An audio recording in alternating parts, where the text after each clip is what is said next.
ओम विष्णु ओम विष्णु ओम विष्णु ओम विष्णु।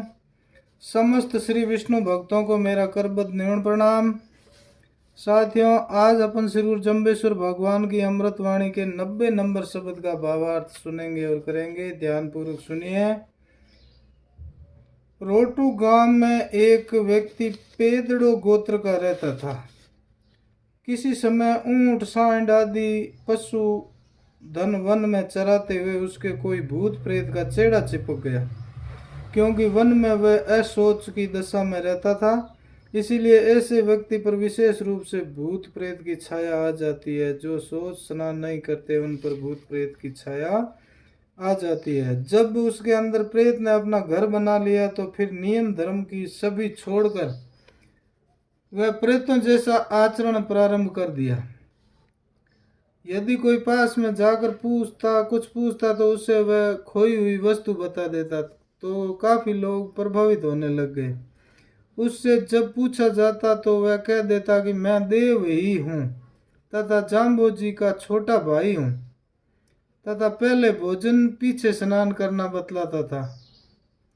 वो गुरु महाराज से उल्टा बताता था कि पहले भोजन कर लेना चाहिए फिर स्नान करना चाहिए, और चिन्ह में भजन करना बतलाता था।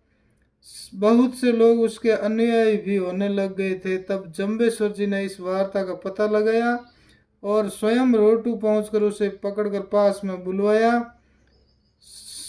सभी लोगों से कहा कि यह साणिया यानी ज्ञानी या सिद्ध नहीं है, केवल प्रेत की छाया है, इस पर आ चुकी है। इस समय यह नहीं बोल रहा है, इसके अंदर बैठा हुआ प्रेत ही बोल रहा है। श्री जम्बदेव जी के सामने आने से प्रेत तो छोड़कर भाग गया। वह साणिया जैसे पहले था वैसा ही हो गया। तब उसे सिद्धि की बात पूछी तो वह कुछ भी नहीं बता सका।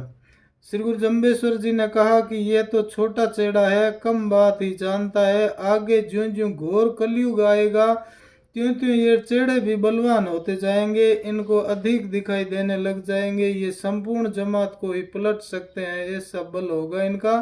लेकिन ऐसे मूर्खों के या ऐसे लोगों के चक्कर में मत पड़ना, इसी में भलाई है। इसके लिए गुरु महाराज ने ये शब्द सुनाया है।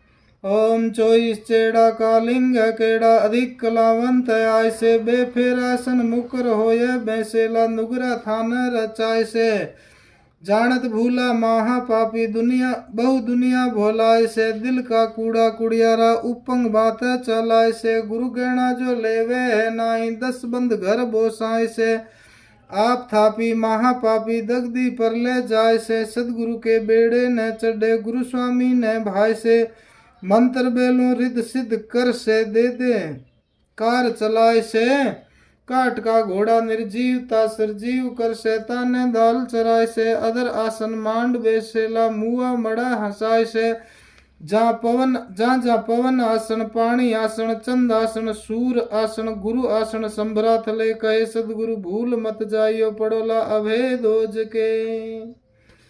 इस प्रकार गुरु महाराज जाम्बो जी ने फरमाया कि इस कलयुग में 24 प्रकार के भूत प्रेत आदि चेड़ा होते हैं, जो कलयुग में अपवित्र मनुष्य के जोंक कीड़े के तरह जोंक और कीड़े की तरह चिपट जाते हैं।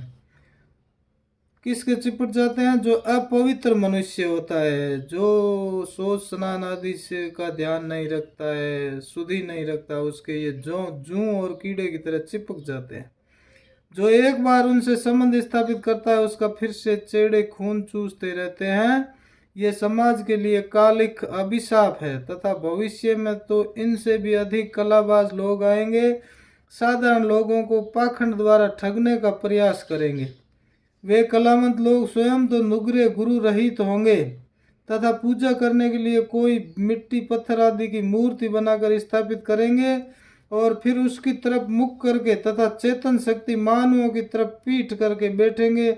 झूठे सच्चे मंत्र पढ़कर लोगों को ठगने का प्रयास करेंगे। ये लोग जानते हुए भी भूल करेंगे, इसीलिए महापापी होंगे। जो अनजान में भूल करता है वह तो पापी होता है, और जो जानते हुए भूल करता है वह महापापी कहलाता है। क्योंकि इनको मालूम है कि न तो इस मूर्ति में भगवान ही है और न ही ये मूर्ति भोजन ही करती है तथा न ही इस झूठ पाखंड में कुछ रखा है, फिर भी ऐसा स्वार्थ के लिए करते रहते हैं।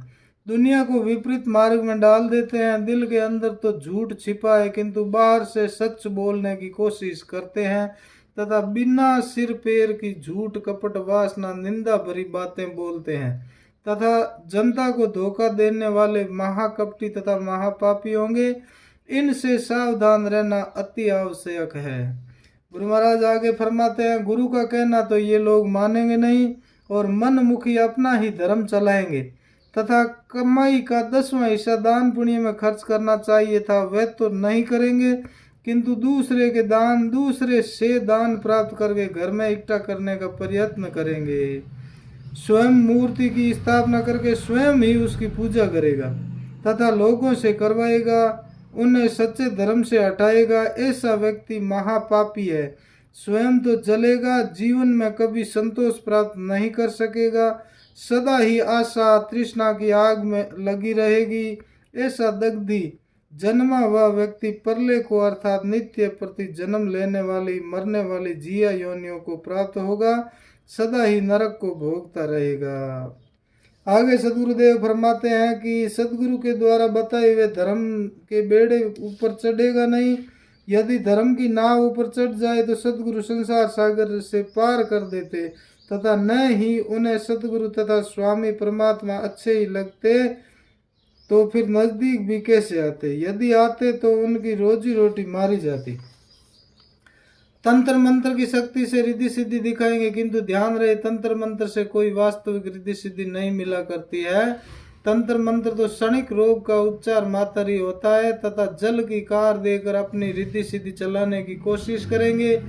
इनसे भी सावधान रहना चाहिए, ये सभी पाखंड की ही श्रेणी में आते हैं तथा ऐसे ऐसे कलाबाज भविष्य में आएंगे जो लकड़ी का घोड़ा बना करके उसे जीवित करके दाल चरा देंगे तथा धरती से ऊपर आसन लगाकर बैठ जाएंगे और मुर्दे को भी सजीव करके हंसा सकते हैं, किंतु इनमें भी वास्तविकता नहीं होगी। यह भी केवल दिखाने के लिए पाखंड मात्र होगा। इनसे भी सावधान रहना। इन्हें देखकर धर्म का मार्ग मत छोड़ देना। गुरु महाराज आगे फरमाते हैं, जब तक ये वायु देवता चलता है इस तरह इसका भी पक्का आसन है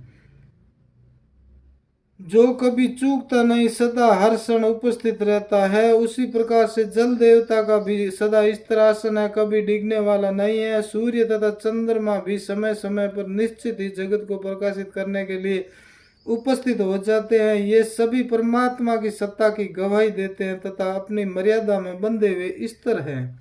उसी प्रकार से श्री गुरु जम्बेश्वर जी कहते हैं कि मेरा भी सदगुरु रूप से यहाँ सम्रातल पर आसन अडिग है, सदा ही स्थिर रूप में रहकर युगों युगों तक भूले में भटके हुए मानव को सचेत करता रहेगा। अब भी आसन स्थिर होकर धर्म मर्यादा की पाल को बांध रहा है तथा भविष्य में स्थिर रहकर टूटी हुई पाल को पुनः जोड़ता रहेगा। इसीलिए हे भावी आने वाले लोगों, यह सदगुरु का वचन है, इसे भूल नहीं जाना। यदि भूल गए तो निश्चित ही भयानक दुख में नरक में गिर जाओगे, फिर तुम्हारी रक्षा करने वाला कोई नहीं होगा। बोलो श्री गुरु जम्बेश्वर भगवान की जय। बंधुओं, आप मेरे YouTube चैनल पर नए हैं तो इसको जरूर सब्सक्राइब करें और अन्य बंधुओं तक पहुंचाने के लिए शेयर भी कर दीजिए। आपकी महती कृपा होगी। बोलो श्री गुरु सद्गुरुदेव जम्बेश्वर भगवान की जय हो।